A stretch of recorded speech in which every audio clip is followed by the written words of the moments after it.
400 का मतलब तो है 2/3 की मेजोरिटी इनको चाहिए ना संविधान बदलने के लिए। उनको 400 सीटें चाहिए ना संविधान बदलने के लिए, नहीं तो क्यों 400 सीटें लाना चाहते हैं। जिस प्रकार से कह रहे हैं कि हमें 400 सीटें, क्यों 400 सीटें चाहिए? अगर आपको सरकारी चलानी है तो 272 पे भी आप सरकार चला सकते हैं। मोदी जी ने कहा था कि मोदी की गारंटी है। क्या गारंटी है मोदी की? मोदी की गारंटी जो पेट्रोल जो है 60 रुपए लीटर था, आज 100 रुपए लीटर हो।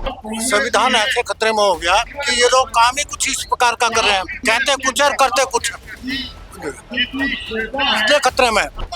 पीएम मोदी ने भी किसानों से माफी मांग ली। देखिए, माफी हर बार गलती करके यू टर्न लेना और माफी मांग देना, ये तो कला है नरेंद्र मोदी जी की। जो ने कांग्रेस पार्टी ने आज के देश की प्रॉपर्टी बनाया था, क्योंकि सारा कुछ आगे टेंडर में बेच दिया है, अडानी अंबानी का हाथ में दे दिया। नमस्कार, मैं हूं फरहान, एशियन स्काई न्यूज में आप सभी का स्वागत है। आज हम दिल्ली में जिस जगह मौजूद है वहाँ एक बड़ा ही भव्य कार्यक्रम होने वाला है। राहुल गांधी की जनसभा है 2024 के इलेक्शन को लेकर। यहाँ कन्हैया कुमार भी मौजूद है और बार बार जो बात हो रही है संविधान की रक्षा की बात हो रही है। तो आखिर इस संविधान की रक्षा को लेकर जनता क्या सोच रही है, संविधान को कैसे ठेस पहुंचने वाली है, इस बारे में हम यहाँ मौजूद लोगों से चर्चा करते हैं, बात करते हैं। पहले यहाँ संविधान की रक्षा की बात हो रही है, आखिर क्या हो गया संविधान को जो रक्षा करने पे आप लोग मजबूर हैं? नहीं, संविधान के लिए जैसे बीजेपी के लोग बोल रहे हैं कि भाई 400 सीटें चाहिए, 400 सीटें चाहिए, और जो उनके मेंबर ऑफ पार्लियामेंट हैं या उनके मंत्री हैं वो बोल रहे हैं संविधान को बदलना चाहते हैं। हमने नहीं बोला इस बात को, वो तो खुद बोल रहे हैं कि वो 400 सीटें जब आएंगी तो हम संविधान बदलेंगे। तो इसलिए लोग घबराए हुए हैं कि संविधान में क्या बदलेंगे। अब ये तो हम आने वाला समय बताएगा, संविधान बदलेंगे, ये जनता बदलने देगी या नहीं बदलने देगी, ये जनता के ऊपर है। अच्छा, एक सवाल करूंगा, डेमोक्रेसी एक बार और खतरे में आई थी भारत के राजनीतिक इतिहास में जब एक अनिश्चित काल की इमरजेंसी लगा दी गई थी। देखो, जिस टाइम इमरजेंसी लगाई गई थी, ये उस इमरजेंसी से खतरनाक काम है। वो इमरजेंसी लगाई गई थी, इंदिरा जी को खिला के गुमराह करके काम किया गया था, लेकिन ये गुमराह करके काम करने वाला काम नहीं है। ये भी काम हो रहा है, हम पुरानी चीजों से नई चीजों तोड़ेंगे, उसका फायदा नहीं होता। आज का जो इतिहास है, आज जो होने जा रहा है, हम उसकी बात करने जा रहे हैं। आज देश 21वीं सदी के अंदर बढ़ रहा है तो उसको बढ़ाने के लिए हमने किस तरह से देश को आगे ले जाएंगे, इसकी हमें बात करनी है, ना कि उन चीजों की जो पीछे घट चुकी हैं। आगे हमें किस तरह अपने देश को आगे, भविष्य को आगे ले जाना है, इस पे बात करें हम।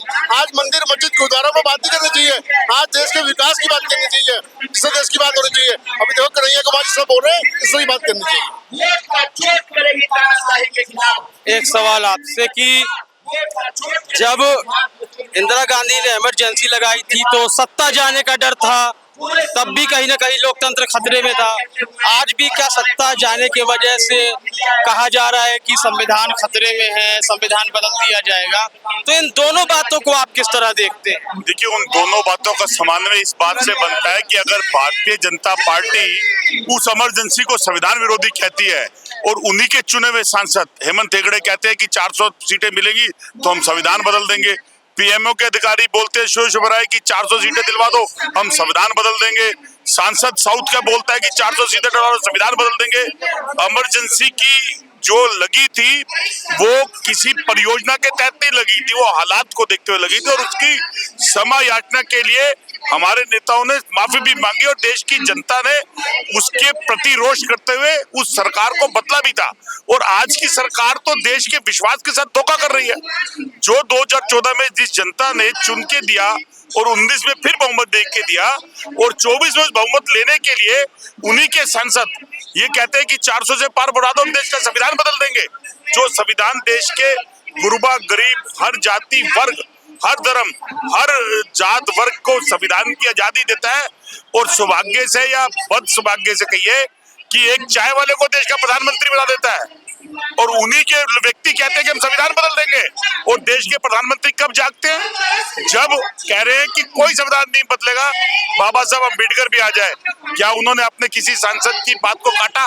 क्या उसका विरोध करा? पीएम मोदी ने भी किसानों से माफी मांग ली।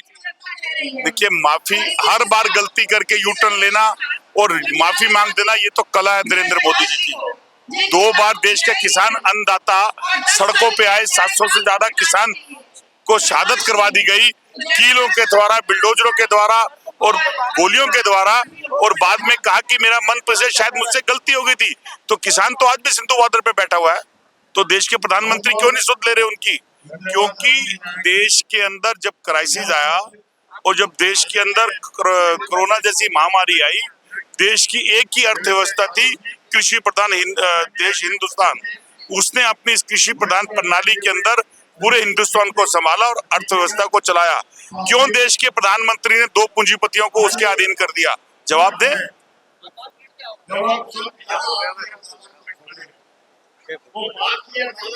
संविधान कैसे खतरे में हो गया? संविधान ऐसे खतरे में हो गया कि ये लोग काम ही कुछ इस प्रकार का कर रहे हैं, कहते कुछ और करते कुछ, इसलिए खतरे में। मोदी जी ने कहा था कि मोदी की गारंटी है।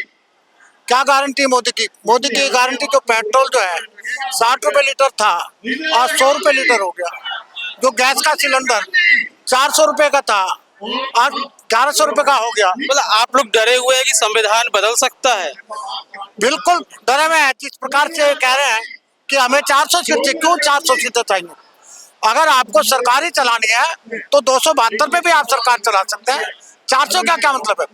400 का मतलब तो है 2/3 की मेजोरिटी इनको चाहिए ना संविधान बदलने के लिए। उनको 400 सीटें चाहिए ना संविधान बदलने के लिए, नहीं तो क्या, क्यों 400 सीटें लाना चाहते हैं? क्या हमारा संविधान इतना कमजोर है कि कोई बदल सकता है? नहीं, संविधान तो नहीं बदलना चाहिए। संविधान है, संविधान के हिसाब से देश चलना चाहिए। बदला जा सकता है? नहीं, ये संविधान नहीं बदल सकता है कोई। ये आवाज है बाबा साहेब अम्बेडकर ने संविधान लिखा है, वो चलना चाहिए। और जो तो ये लोग क्यों कह रहे हैं कि संविधान खतरे में है? बिल्कुल संविधान खतरे में है। ये अगर मोदी सरकार रहेगा तो संविधान बदल देगा, बदला जा सकता है संविधान। बिल्कुल आरएसएस का हाथ में देगा ये। आरएसएस तानाशाही के तानाशाही के हिसाब से सरकार चलाएगा। जैसे पहले अंग्रेजों के गुलाम था, तो ये सोचता आरएसएस के देश गुलाम हो जाए, अंबानी अडानी गुलाम हो जाए देश। एक बार तो इंदिरा गांधी भी बेलगाम हो गई थी, उन्होंने अनिश्चित काल का आपातकाल लगा दिया। तो वही वाला डर है क्या? जो इंदिरा गांधी ने कर दिया था वही मोदी ने कर दे? नहीं, इंदिरा गांधी ने देश के लिए काम अच्छा किया था, ऐसी बात नहीं है, लेकिन मोदी जी ने तानाशाही का सारा कुछ बेच दिया है। मोदी जी ने भी डंका बजाया है विदेशों में। डंका बजाया, अपना पैसे रखने गया है देश में, अपना नाम कमाने गया है। देश के लिए क्या किया? देश के लिए कुछ नहीं किया। जो भी देश की प्रॉपर्टी है, आज के डेट में कोई बाप दादा है ना, अपना बच्चे के लिए प्रॉपर्टी खरीद जाता है, उसको बेचता नहीं है और बनाता है।